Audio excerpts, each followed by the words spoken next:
Today, we will discuss some ideas of three major approaches to person: behaviorism, psychodynamic, and humanistic psychology, with the emphasis on their views on the relationship between person and society. We will review how they see the major foundations for conflict and what are their recommendations for conflict reduction. The major idea of behaviorism is the defining role of environment in the formation of human behavior. It denies the importance of the study of psychological features as cognition, emotions, motivations, pointing out that all psychological states can be described through earlier impact of environment. Thus, to understand human behavior, it is essential to study the influence of different environmental stimuli. Theory of behaviorism could be presented in its classical and operant variations. Classic studies of behaviorism involved analysis of interrelations between stimuli and reactions. For example, in the beginning of this famous experiment, the boy showed no fear of white rat. After several displays of the rat, together with a very loud sound, the boy started showing fear not only of rat, but many other objects, including Santa Claus. The sound became associated with all white and furry objects.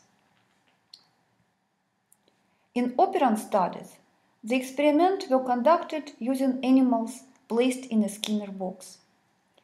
Operant conditioning means changing of behavior by the use of reinforcement, which is given after the desired response. For example, if the rat moving in the box would accidentally knock the level, immediately a food pellet would drop into a container next to the level. The rats quickly learn to push the level after a few times of being put in the box. How this operant behavior can be applied to our social behavior? Reinforcement can be positive and negative.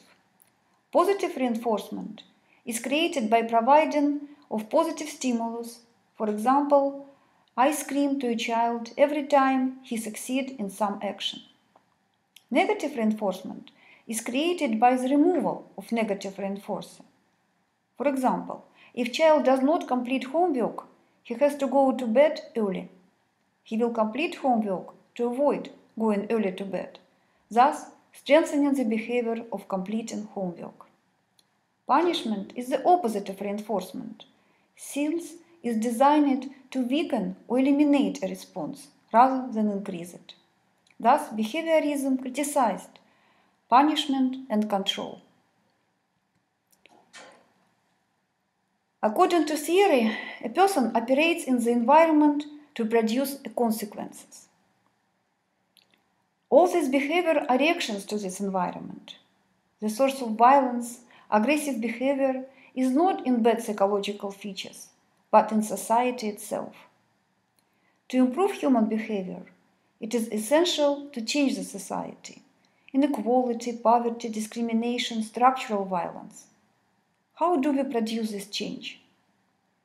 Thus, blaming the society for negative human behavior, behaviorism proposes changes through education, through management of problem behavior, through social planning, and development of better functioning society.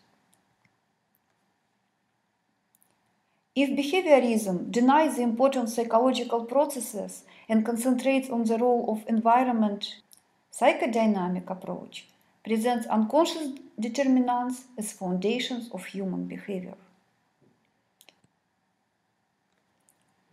What are sources of these determinants? The id is the place for desires and instincts. It is totally unconscious. One of our basic needs is the need for pleasure. Other important human instincts are eros and thanatos. Eros is the drive of life, love, creativity and sexuality, self-satisfaction and preservation. Thanatos, from the Greek word death, is the drive of aggression, sadism, destruction, violence, and death. The unconscious part of our mind also includes unconsciously repressed and consciously suppressed painful memories, knowledge, and emotions of ego. The most important parts are those that were formed in early childhood. Psychodynamic represents interrelations between ego, superego, and id through the metaphor of a rider on a horse. The rider ego tries to control id using the stick of superego. These structures of personality represents a stable energy system where unconsciousness have to be confronted or taken under control. Displacement is used to channel negative energy to alternative activities. Sublimation is desirable displacement, is a process of redirecting physical energy from ego desires, for example sexual, to the satisfaction of cultural aims, for example work, art, politics. Thus, conflict and aggressive behavior can be reduced by providing channels for sublimation and dealing with childhood problems.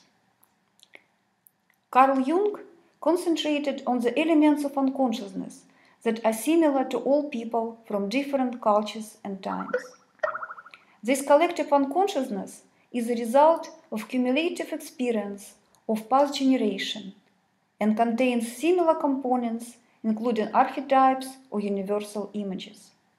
Examples of archetypes include the Greater Mother, wise old man, brutal king, hero, and so on. Personal archetypes also consist of several groups, and they include self, regulating center of our psychic, shadow, opposite of the ego image, anima, feminine image in man's psyche, animus, masculine image in woman's psyche, and persona, face or mask developed by the society. Erich Fromm represents freedom of society as freedom from a destructive force unless it is accompanied by creative elements. People often left with feeling of emptiness, anxiety, and could not use this creativity or freedom too. So they try to escape from freedom, and there are three ways how they can do it. First, we can seek to avoid freedom by connecting ourselves with others and becoming part of authoritarian system. A person can submit to the power of others or become authority himself or herself. The extreme version of authoritarianism are masochism and sadism. Second, people can also respond to painful experience by acts of destructiveness, brutality, vandalism, humiliation, crime, and terrorism. And finally, affirmation conformity helps person to become like others, hide in mass culture and collective behaviors. A healthy person is a person who, without rejecting his or her biological and social nature, does not avoid freedom, responsibility, and use freedom to create positive world. Humanistic psychology places value on processes as a foundation for human behavior and emphasizes free will and actualization as drivers of human progress. The theory stresses the importance of subjective experience that is based on free will of people and freedom of choice. This subjective experience is determined by existing internal and external factors and leads to the formation of self-concept. Self-concept is based on understanding of other people and personal self-esteem. People aspire for actualization of their personality and capacities, and essentially are good and have positive features. Unfortunately, there are some obstacles that prevent successful self-actualization. A need for positive regards makes us dependent from the judgments of others and creates reorientation to others. Some societal taboos and values prevent actualization of positive human features, leading to alienation from self and feeling of incongruence between a person and society. Thus, a person loses freedom of choice and follows societal norms instead of his or her own inspirations. How to restore natural actualization? The humanistic psychology proposes unconditional positive regards from other people and disapproval of specific behaviors. It also puts stress on the effect on others which people produce by its behavior. We also have to show empathic understanding and acceptance of hostile attitudes. And of course, we speak about self-acceptance and congruence between person and society. And final recommendation of humanistic psychology is development of trust between people and trust within society. In our task this week, you will apply different theories to the analysis of conflict and compare their usefulness in understanding conflict processes and designing approaches to resolution of these conflicts.